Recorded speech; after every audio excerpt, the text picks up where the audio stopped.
Feu vert européen pour le Zolgensma, le médicament le plus cher du monde.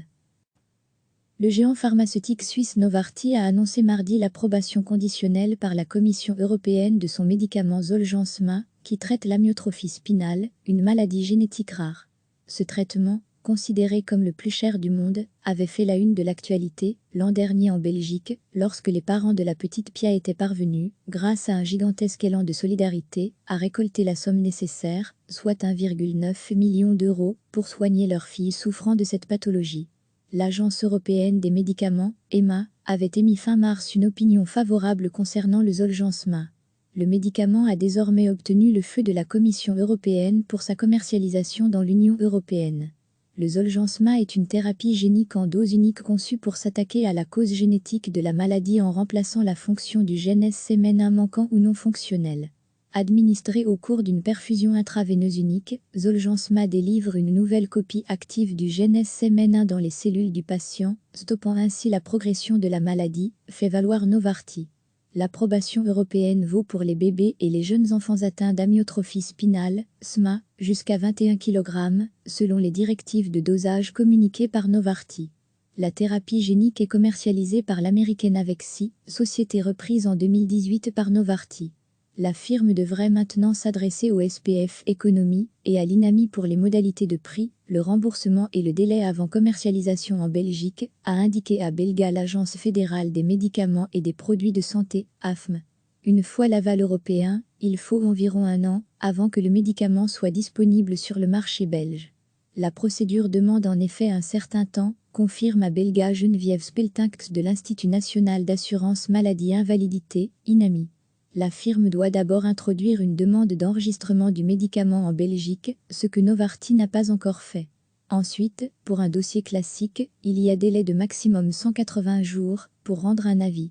Mais dans ce cas-ci, vu le coût du médicament, les négociations risquent de se prolonger, avec un délai maximum de 120 jours supplémentaires, explique-t-elle. Pour SMA Belgium, une collaboration entre l'Association belge contre les maladies neuromusculaires, ABMM, et Spierziekten Vlaanderen, ce délai est beaucoup trop long. Cela n'est pas envisageable pour les patients. Certains enfants ne seront plus éligibles pendant cette période d'attente, et plus le temps passera, plus les enfants seront exclus, a réagi l'organisation par communiqué.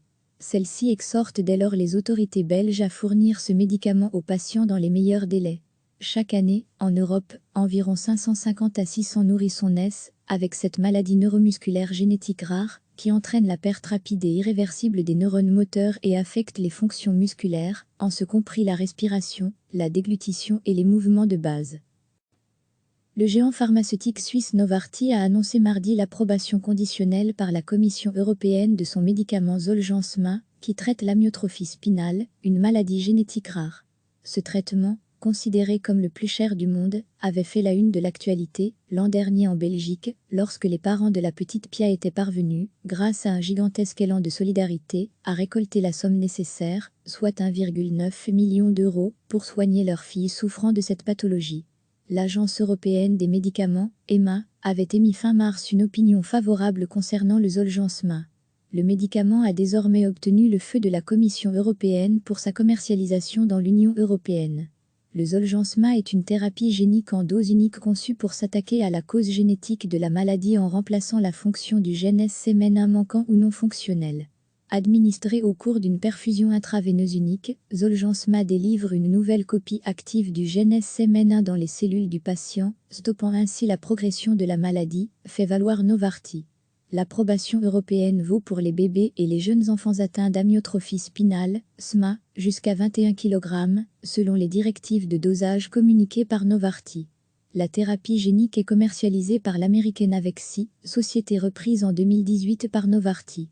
La firme devrait maintenant s'adresser au SPF Economy et à l'INAMI pour les modalités de prix, le remboursement et le délai avant commercialisation en Belgique, a indiqué à Belga l'Agence fédérale des médicaments et des produits de santé, AFM. Une fois l'aval européen, il faut environ un an avant que le médicament soit disponible sur le marché belge. La procédure demande en effet un certain temps, confirme à Belga Geneviève Speltinckx de l'Institut national d'assurance maladie invalidité, INAMI. La firme doit d'abord introduire une demande d'enregistrement du médicament en Belgique, ce que Novartis n'a pas encore fait.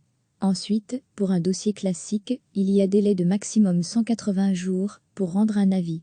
Mais dans ce cas-ci, vu le coût du médicament, les négociations risquent de se prolonger avec un délai maximum de 120 jours supplémentaires, explique-t-elle.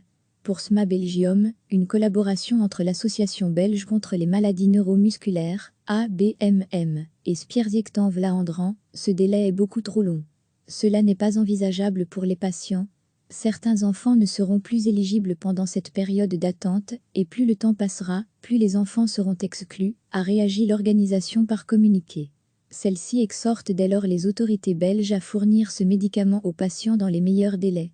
Chaque année, en Europe, environ 550 à 600 nourrissons naissent avec cette maladie neuromusculaire génétique rare qui entraîne la perte rapide et irréversible des neurones moteurs et affecte les fonctions musculaires, en ce compris la respiration, la déglutition et les mouvements de base. Cliquez sur s'abonner pour recevoir les dernières nouvelles.